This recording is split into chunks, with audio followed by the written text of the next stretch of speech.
Let's dive into the 5 things that we did wrong. Number 1 was we did not hold firm with our minimum numbers. Yeah. So this one we were going to run it through pad split by the room. And the plan was to make all this money.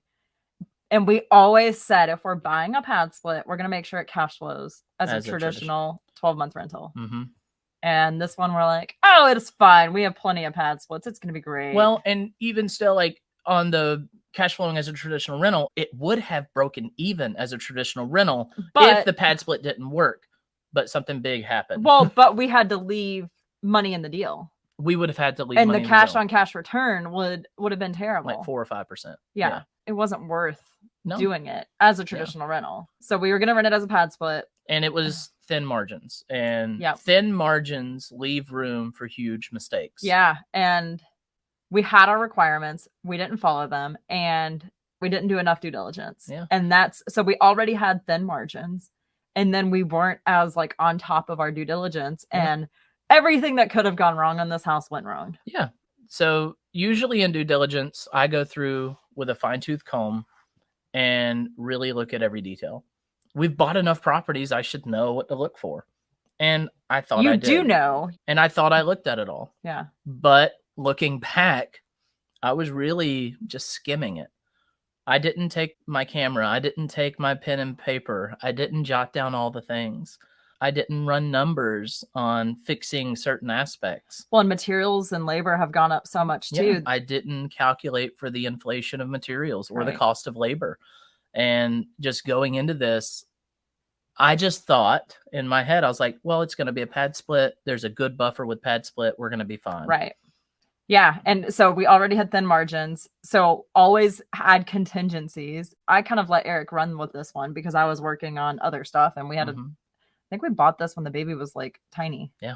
So I was dealing with newborns. I'm like, whatever, just go do it. I don't care. Yeah.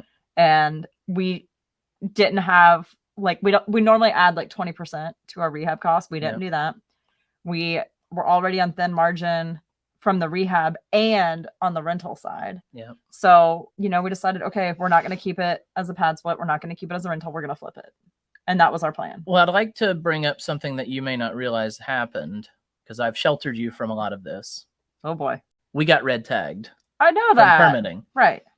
And when the red tag came in, they had to ask us, what all are you doing? And we had to tell them, we're replacing all the windows. We're bringing in an air conditioner. We're putting in some new plumbing and stuff like that. He said, well, just from what you've told me, and I can already tell you, if you put it on paper, it's going to have the same result. You have to bring this whole house up to code. Yeah. And at that moment, my heart just went down into the 6 feet under, like not even to the floor. It was like below grade.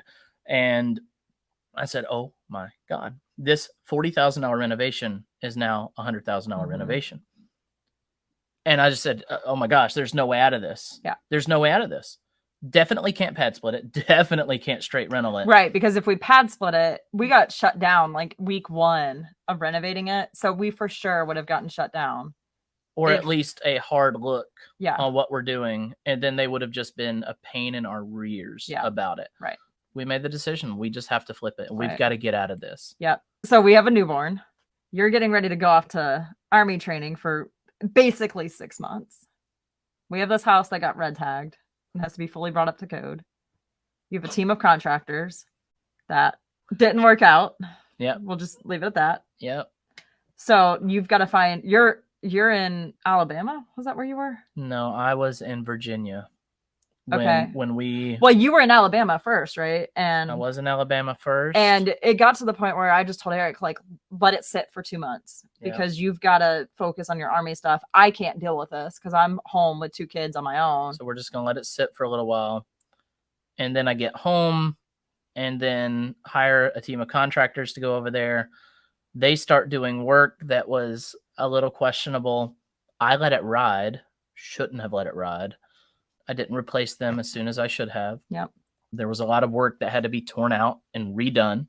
So that was more cost. It was more cost. Then there was finding a new contractor and getting them up to speed. And they've been great. Absolutely. They've been really good.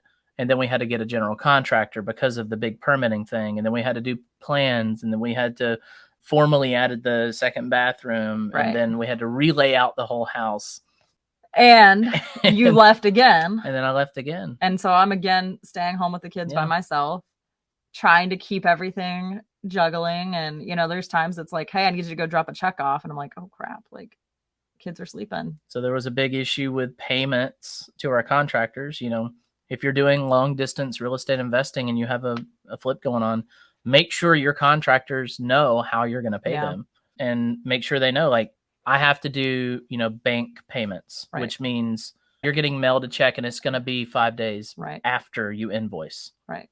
And so making sure they're aware of that situation. So Yeah, we definitely bit off more than we could chew. I Yeah. think we just felt like, hey, it's time to add another deal. This looks like a great one. Let's do it. Yeah. And we did not account for everything else we had going on personally. No. And we just didn't have our eye on the ball. Yeah. Like we overlooked things. We bit off way more than we could chew at the time. Mm-hmm.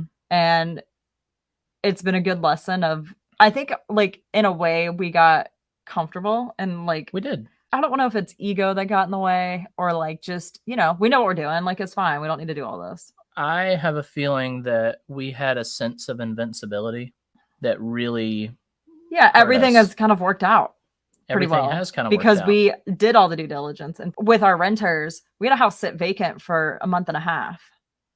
But we were okay with that because we found a great tenant for it. Yeah. And the saying is hire slowly, fire quickly. Yeah. And that's been our approach with everything, like whether it's buying or putting in tenants or contractors. Yeah. We're very slow in doing our due diligence and analysis. And on this one, we just didn't do it. Nope. We were